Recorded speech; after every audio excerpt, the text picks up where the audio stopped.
Եթե Փաշինյանը չընտրվի, խաղաղություն չի լինելու։ Դա չի։ Համացանցում մեծ իրարանցում ու ծիծաղ առաջացրած այս տղամարդու օրինակով է Նիկոլ Փաշինյան արձագանքում ԵԱՏՄ-ում Հայաստանի ապագայի մասին հարցին։ Չկա։ Չի։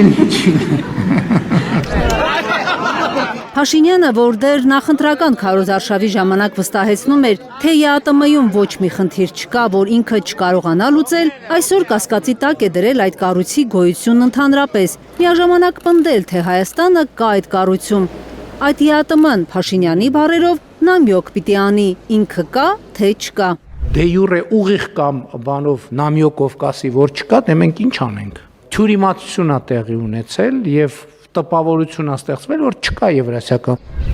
Թյուրիմացություն Փաշինյանը հավանաբար որակում է մայիսի 29-ին ԵԱՏՄ անդամ 4 պետությունների համատեղ հայտարարությունը, որով կարևորվել էր Հայաստանում հնարավորինս արագ համազգային հանրաքվեի անցկացումը Եվրամիության անդամակցելու կամ Եվրասիական տնտեսական միության կազմում մնալու հարցով։ Հանրաքվեի մասին Փաշինյանն այսօր չի խոսել, փոխարենը հիշեցրել է ԵԱՏՄ 4 սկզբունքները, որոնք եթե չեն գործում, նշանակում է ԵԱՏՄ-ն չկա։ Ապրանքների ծառայությունների, աշխատուժի եւ ֆինանսների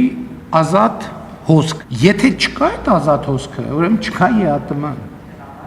Հետևաբար, եթե ԵԱՏՄ-ն հայտարարում է, որ ինքը չկա, մենք ինչ անենք։ Չկա։ Չի։ Բիբարա փչանա։ Հունիսի 7-ի ընտրություններից առաջ Փաշինյանը չէր ծիծաղում, երբ մարդիկ հետաքրքրվում էին Ռուսաստանի ու ԵԱՏՄ-ի հետ հարաբերությունների կարգավորման մասին։ Հունիսի 1-ին էլ Պուտինի հետ հեռախոսազրույցից հետո ռուսական Իզվեստիային ասել էր, որ պայմանավորվել է Ռուսաստանի նախագահի հետ Հայաստանում ընտրություններից հետո Մոսկվա է գնալու ու առանց լեզվակռվի հանգիստ պաշտպանելու է Հայաստանի դիրքորոշումը։ Անշնորհակալ զբաղմունք է փորձել Փաշինյանի խոսքերի մեջ սկզբունքայնություն կամ հետևողականություն փնտրել։ Մարդ, որը կարողանում է մի քանի ժամվա մեջ իրարից 180 աստիճան տարբեր իրար հակասող պնդումներ անել, այդ մարդուց մենք ինչ ենք ակնկալում։ Հայաստան խմբակցության падգամավոր Արթուր Խաչատրյանի կարծիքով Փաշինյանի 180 աստիճանով փոփոխվող հայտարարությունների հորձանուտում մեր գյուղատնտեսությունն է տուժում։ Այսօր դու գյուղացուն պետք է կարողանաս փոխհատուցես։ Ինքն էլ լավ այսօր ստացա, լավ, ծիրանի փողը այսօր ստաց։ Վաղը ինչ է լինել, Աստված գիտի։ Մարդը արդեն վախը սրտի մեջ է, չէ։ Վախը էլի կփոխհատուցեն, թե չէ։ Վաղը չեմ այսօր էլի կփոխհատուցեն, թե չէ։ Այդքան որ շարունակի վաղ էլի եմ ասում, կարող է ծիրանը կտրի փոխարենը յոնջա դնի, որ իր անասունին կերակրի։ Խաչատրյանը անպատասխանատու է որակում ՔՊԱ-ական քարոզիչների այն պնդումները, թե եթե Հայաստանը ԵԱՏՄ-ում չլինի, այդ կառույցը պարզապես կքանդվի։ Ընդդիմադիր падգամավորն ուսումնասիրել է Հայաստանից Ռուսաստան արտահանումների վիճակագրությունը։ Ըստ դրա անցած տարվա ընթացքում եվրոպական շուկաներից Հայաստան է մտել $1 միլիարդ բջջային հեռախոսներ, $800 միլիոն ապրանքն արտահանվել է Ռուսաստան։ Եթե Հայաստանը դուրս գա ԵԱՏՄ-ից, զրկվելու է այս ապրանքաշրջանառությունից նաև։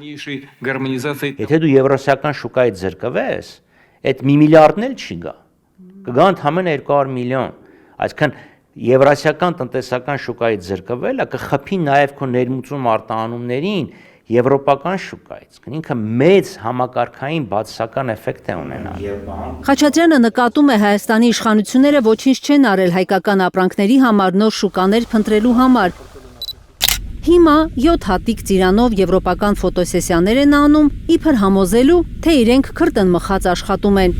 Ընդդիմադիր падգամավորը համոզված է, տարիներ են անհրաժեշտ, որպեսզի հայկական միրգն ու բանջարեղենը եվրոպացի սպառողը դարձնի իր ամենօրյա առևտրի մաս։ Մինչդեռ ԵԱՏՄ եւ հատկապես ռուսական շուկայում մեր ապրանքները սուպերմարկետների ամենատեսանելի ցուցափեղկերում էին։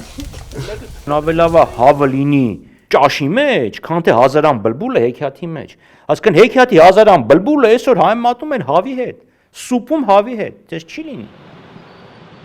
Կարնե Մանգասարյան, Միլենա Պողոսյան եւ Էլեն Յահինյան, Հայլուր։